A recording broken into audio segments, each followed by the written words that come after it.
시절로 돌아간 거야. 이건 하늘이 주신 기회야.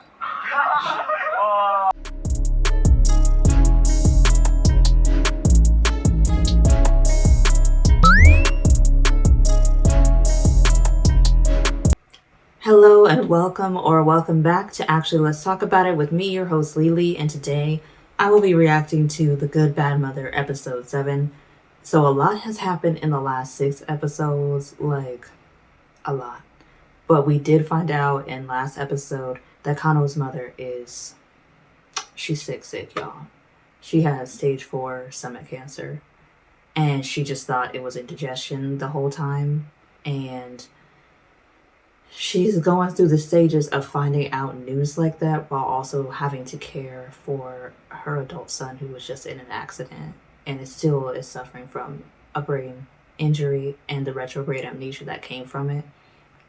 So she's in her anger phase in what we saw in the last few minutes of episode 6.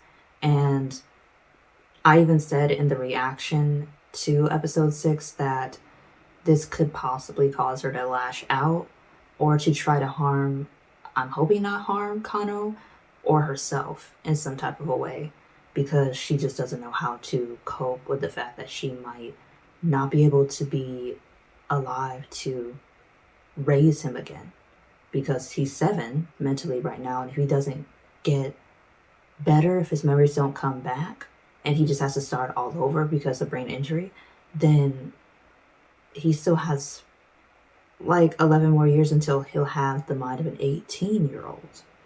So if she doesn't have that long of a life expectancy, if the doctor tells her that information, she's just like kind of going through processing what this can mean if she's not able to continue to walk and take care of Kang-Ho. Or to walk with him, not like to continue to walk, because she can walk, but like continue to walk with him in life and take care of him.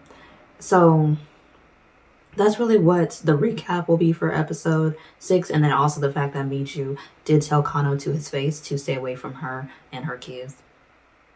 And that just like kind of further proves that Mi-Joo is very well aware that Kang-Ho is the father of her twins. And also the fact that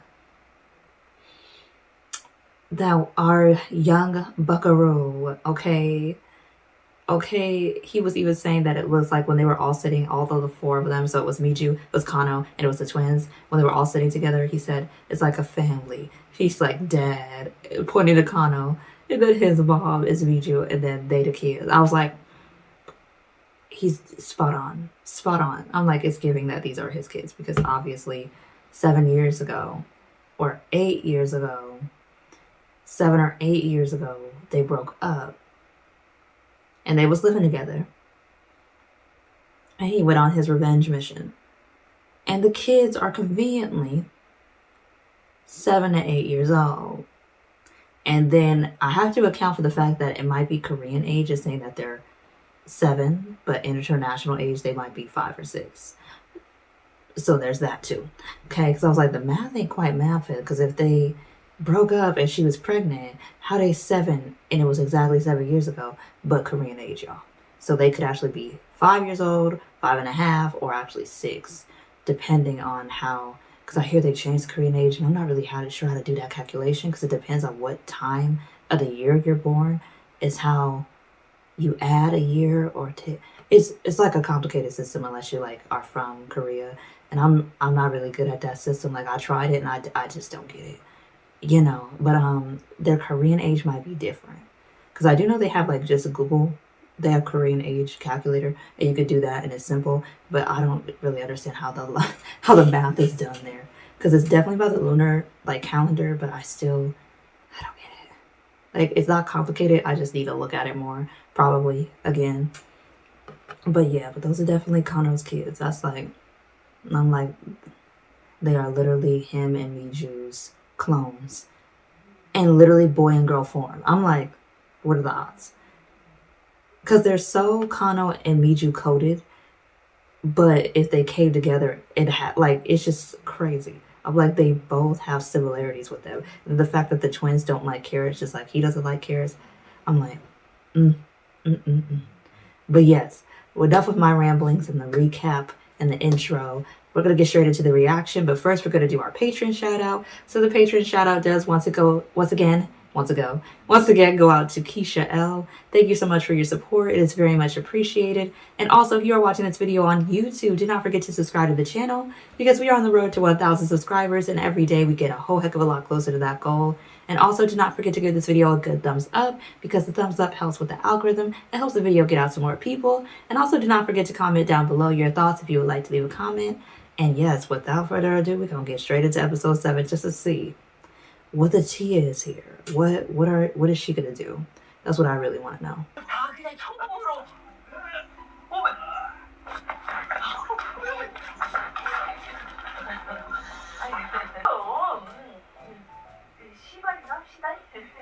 And if he wasn't a thief, he would be very attractive. But you know, his thieving ways need to stop.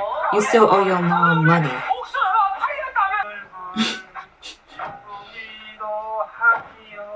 This man be fitted. He be having some interesting designs on his shirts. You can't do it all the time. She's been doing it all for the last 35 years. She has been doing it all.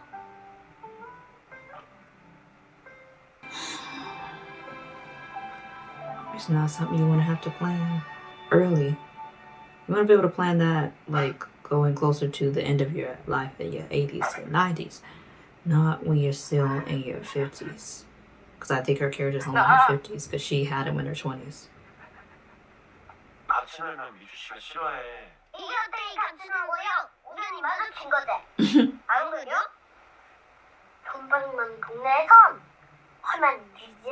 They're so smart.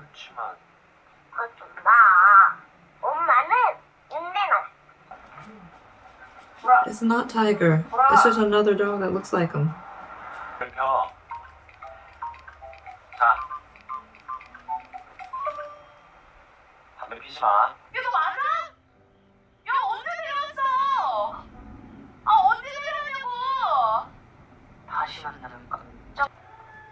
Oh no, not Sojin crying. I knew it was him. Oh no.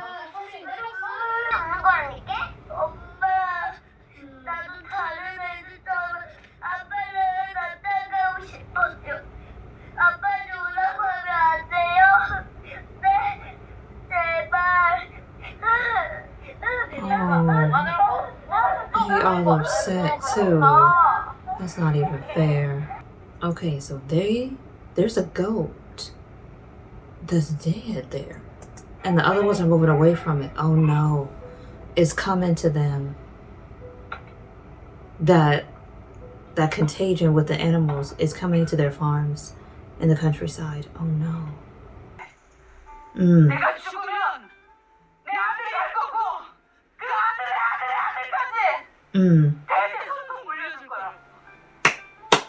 You better say that.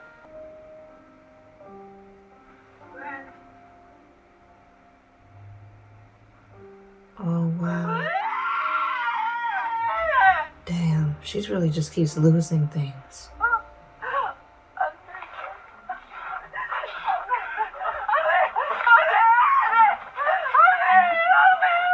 That's how she makes money.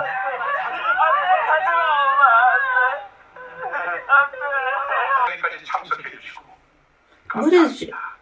This man keeps popping up everywhere. First he was in the KBLs, then he was on the K-pop survival show. Now he's gonna be in a K-pop group. Debuting soon. I love to see him. I love to see him.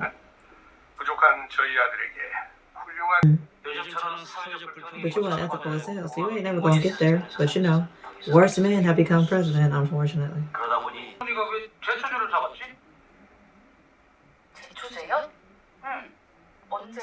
언제 사갔는데요? 오늘 아침에 문 열자마자.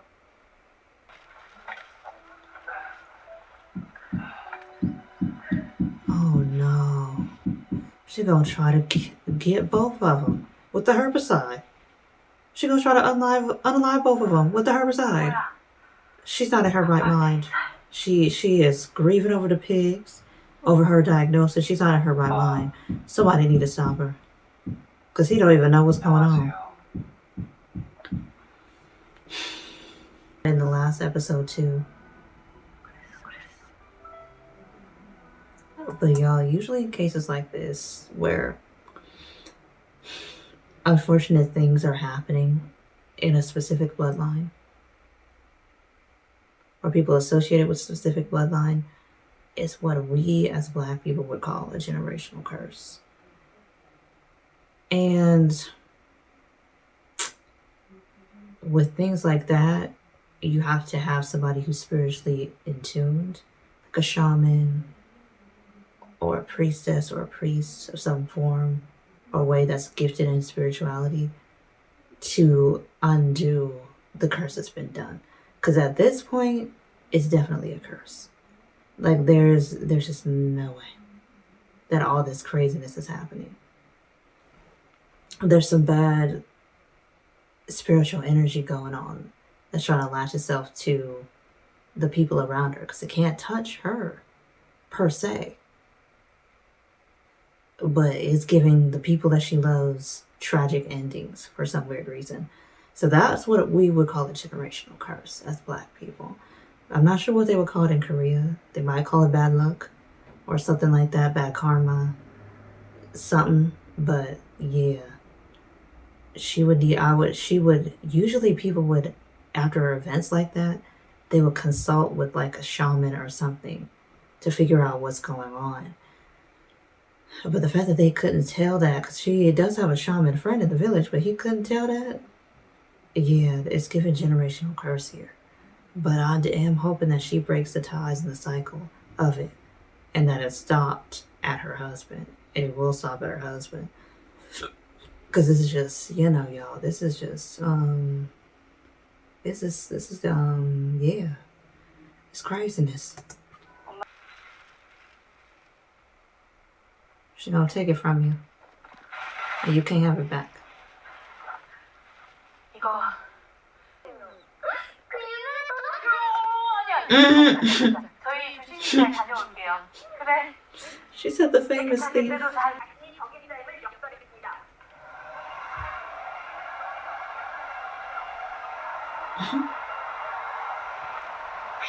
It's like leaving a 7-year-old by themselves. He doesn't know how to process that.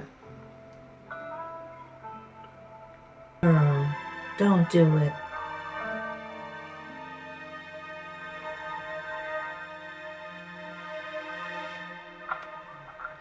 강호가 시켜주는지? 네? 강호가? 네, 때도 밀어주고 머리도 안 밀어주고 되게 잘해요.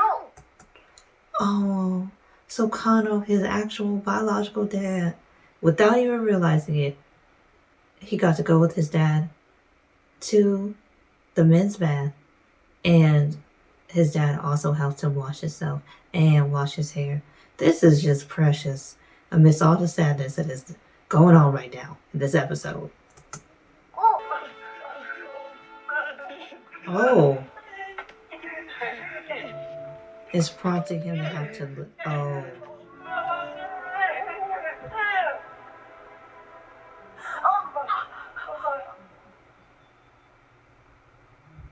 He's lifting her. It took that for him to be able to stand on his own 2 feet again. But it just shows the power of love can override quite a lot of things.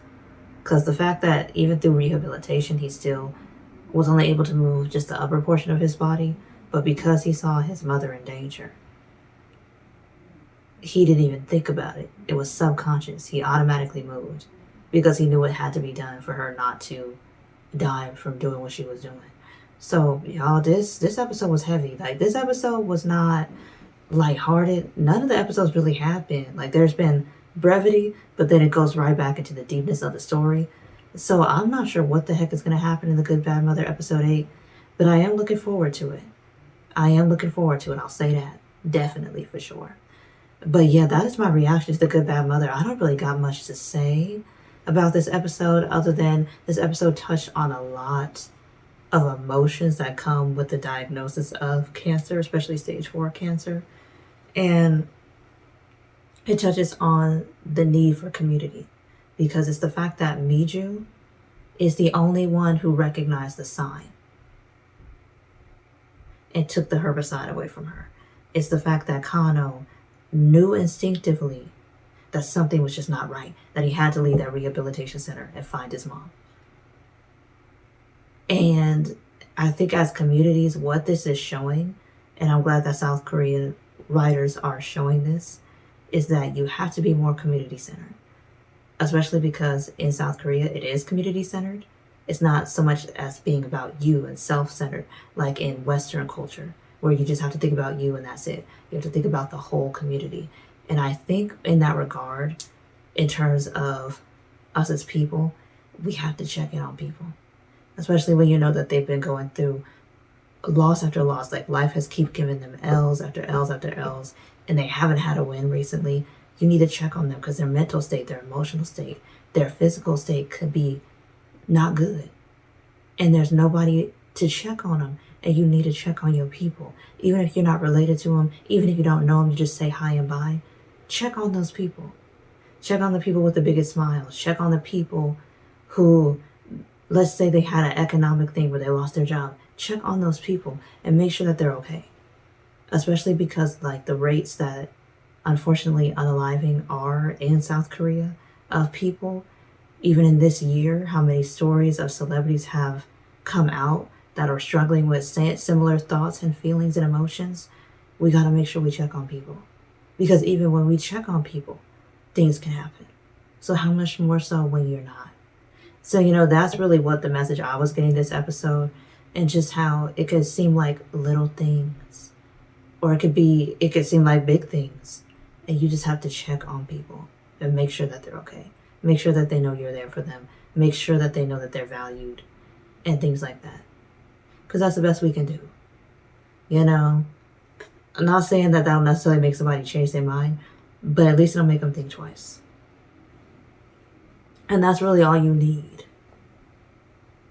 But yeah, that's my reaction, y'all, to episode 7 of The Good Bad Mother. And I want to see where it leads us to in episode 8. Because now that he's able to stand, will he be able to walk? Will he be able to run? Will he be getting back his memories soon? Because we're almost halfway through the season.